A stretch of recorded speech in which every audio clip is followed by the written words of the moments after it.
Hey folks! As you can see, I'm completely hidden in shadows because someone is stealing my watermelons during night and I decided to surprise and catch the fucker.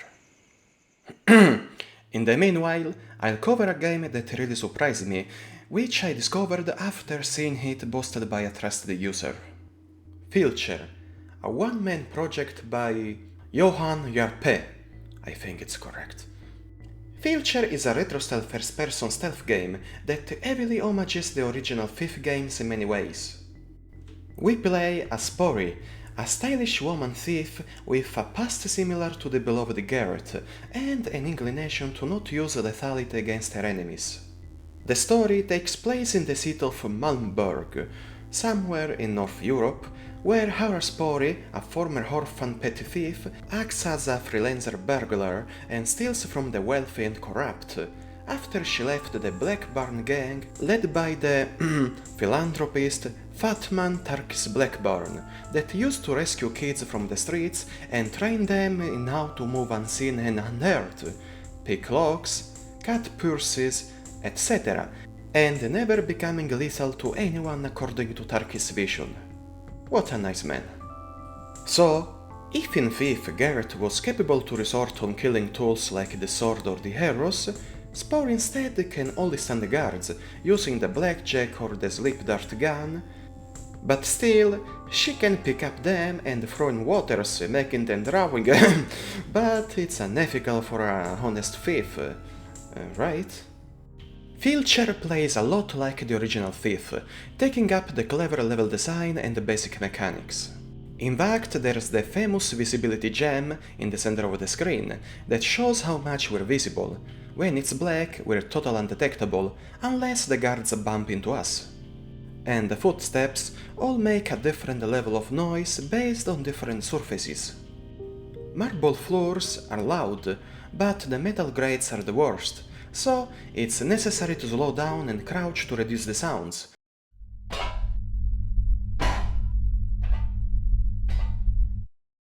And there are these useful moss spores which create a soft steppable surface.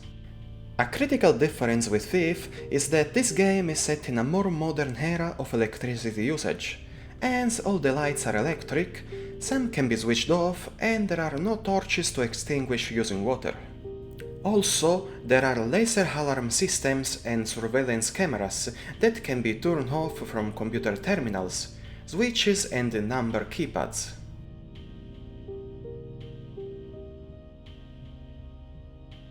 But still, there are the pickable locks that require the lockpick equipped. Just hold the fire button until the door is unlocked.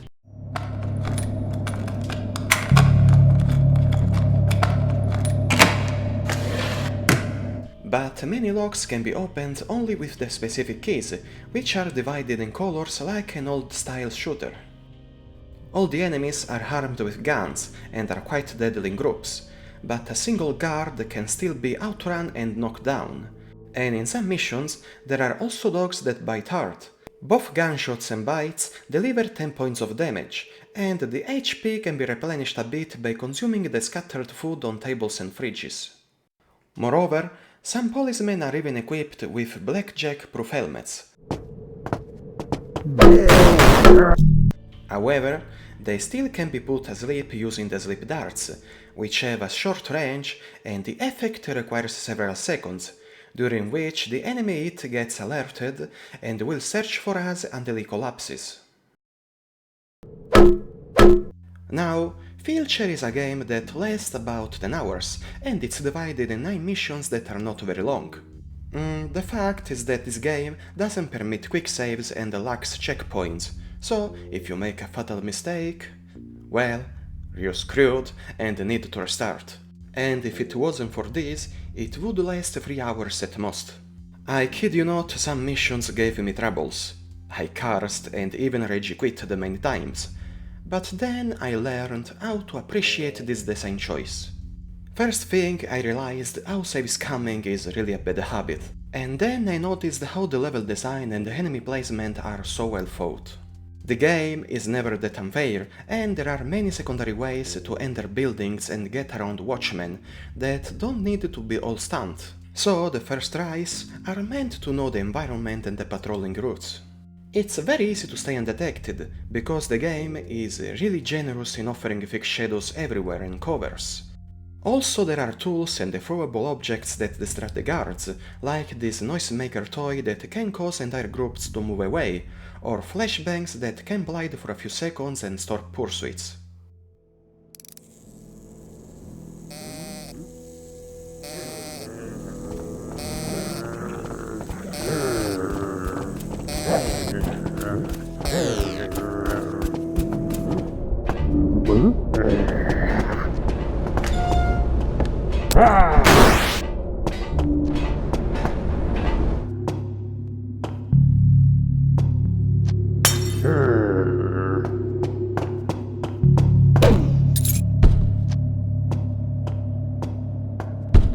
At the start of every mission, Spory's tools are restocked and some extras can be found in secrets or armory-like rooms. See, all the collectible loot during missions is just there for making points, and it's not usable to buy equipment like in Fifth. Therefore, if you're uninterested in high scores and just want to progress in the story, don't bother in finding anything beyond the requested quantity. At the end of each level, a score table summarizes the total loot found, the discovered secrets, how many people have been harmed, and gives a rank. It's a nice idea, but I would like a difficult system that adds more complex objectives to complete, like, yes, Fifth again. Maybe I should stop making comparisons, because not even the author seems inclined to do so, as he states in this post in the Steam forum. And talking about the story, I appreciated the narration of this game, made up of very noir-style comic interludes, with no voice acting and good ambience music. Personally, I don't see the lack of dubbing as a defect. On the contrary, it seems to me an extra peculiarity.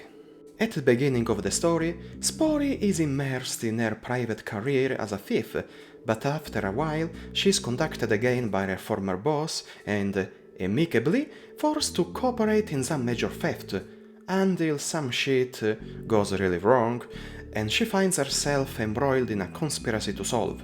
In its apparent simplicity, it's a very well written story and I liked it, because Spory is a very charismatic protagonist, a sort of strong woman done in a right way. The gameplay as a whole is not perfect and suffers of some limitations.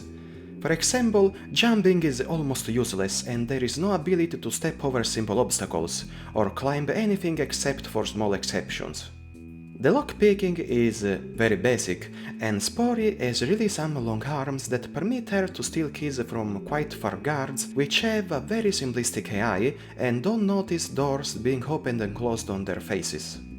Besides, I fucking hate self-closing doors. It's unnerving and ruins the immersion, especially in a stealth game. Lastly, I would have preferred the walking / sneaking speed as default and the running using the shift button, and not the other way around as presented here, but maybe it would have made things too easier. And there's the possibility to do a slide by pressing the crouching key while running. It really helps, but I mispressed it many times. The graphics are limited on purpose, with the use of simple 2D sprites for enemies and many interactable objects, and artistically is often very bland and generic. Okay, it's not its selling point, and what saves everything here is the good level design. That really surprised me. So, at the end, is Filcher a great game? Yes and no. If you love the original Thieves, it's very recommendable even with its shortcomings. But if you're uninterested in old-school stealth games, well, just leave it alone unless you really want to try something different at a very low price. I personally loved it, and at the end I wanted more. Maybe because I grew up playing as Garrett the Master Thief, and for this I applaud the author for his hard work. As always, a warm thanks to all viewers. Now summer is ending, and some nice new content is coming, so see you in the next entry.